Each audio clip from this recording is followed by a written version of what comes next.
सदर साहब, चेयरमैन साहब, इरफान मामा, मज़ाहिर मामा, सलीम भाई, संदीप भाई और जितने भी यहाँ पर मौजूद हैं, आप सभी को सबसे पहले अस्सलाम वालेकुम।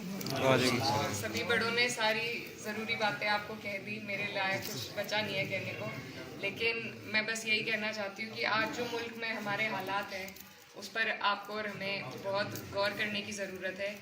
जैसा चेयरमैन साहब कह रहे थे, अगर 400 पार का इनका लक्ष्य पूरा होता है तो फिर सीधी सीधी छेड़छाड़ संविधान के साथ होगी। आप पर और हम पर ऐसे कानून लगाए जाएंगे कि हमें दोयम दर्जे का नागरिक अपने ही देश में बना दिया जाएगा।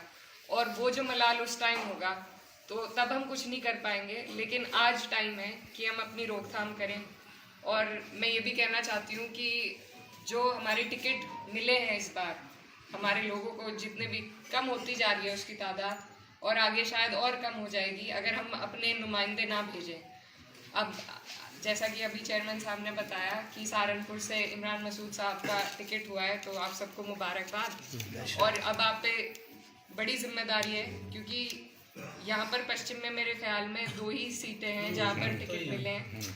आगे इसी तरह घटती जाएंगी हमारी सीटें अगर हमने अपने नुमाइंदे ना भेजे, अपनी सीटें ना बचाई, और फिर हमारी आवाज़ भी उठाने वाला कोई नहीं रहेगा।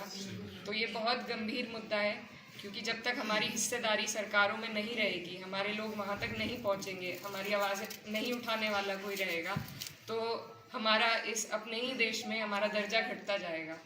तो मेरी आप सबसे गुजारिश है, आप लोग बड़े जिम्मेदार लोग हैं और हमेशा जिम्मेदारी से चुनाव लड़ाते हैं। मेरी दरख्वास्त है कि जो आपसी मनमुटाव है, ये बड़ा चुनाव है, इसमें सभी की ज़रूरत है, किसी को हम पीछे नहीं छोड़ सकते।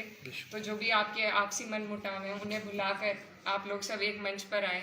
जैसा चेयरमैन साहब कह रहे थे, हमारे दोनों परिवार के बीच में जो भी दूरियां थी वो भी घटी हैं, और ये भी इसी का सबूत है कि आज अकेले लड़के हम कहीं नहीं पहुंच सकते। जब तक हम लोग एक ताकत नहीं बनेंगे तब तक हम अपने मुल्क में आगे नहीं बढ़ पाएंगे। तो अभी ज़रूरत है हमें कि हम ये सब भूल के अपनी मजबूती बनाएं, एकजुट होकर चुनाव लड़ें, और लोगों को जो सेक्युलर सोच के हमारे लोग हैं, जैसे हमारे बीच में संदीप भाई मौजूद हैं, सभी लोग एकजुट होकर अगर चुनाव लड़ेंगे तो जो देश में नफरत फैलाई जा रही है, आज से पहले भी हिंदू मुस्लिम यहीं रहते थे, तब हालात अच्छे थे, ये बनाए जा रहे हैं हालात, इनको रोकने का काम हम भाईचारे के जरिए कर सकते हैं। तो पहले अपनी एकजुटता और फिर भाईचारे को बढ़ाने की बात अगर हम करेंगे तो इंशाल्लाह कामयाबी हासिल होगी।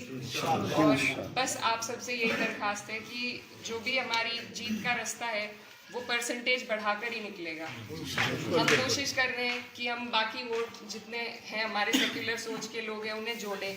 तो अपनों से यही उम्मीद है कि अब अपने एकजुट होकर इस चुनाव को खुद की जिम्मेदारी पर लेकर लड़ें और वोट परसेंटेज ज़्यादा से ज़्यादा बढ़ाने का काम करें, तब ताकि हमारे जितने लोग हमारे साथ उम्मीद के साथ जुड़ रहे हैं उन्हें भी निराशा ना हाथ लगे, और हमारे भी कुछ लोग पार्लियामेंट तक पहुंच सकें, मजबूत आवाज़ें पहुंच सकें और हमारी आवाज़ मजबूती के साथ वहाँ पर उठा सकें। तो मैं ज़्यादा, आप लोग सब ज़्यादा समझदार हैं और मैं छोटी हूँ, यहाँ की भांजी भी हूँ और आपकी बहन भी हूँ। तो आपसे मेरी दरख्वास्त है कि मुस्लिम महिला का तो शायद मेरे हिसाब से एक ही टिकट है, तो उसको भी आप लोग सब ध्यान में रख के ज़्यादा से ज़्यादा वोट करें। और क्योंकि बहुत ही पाक महीना हमारा रमज़ान का चल रहा है, तो आप सबसे दुआओं की भी दरख्वास्त है।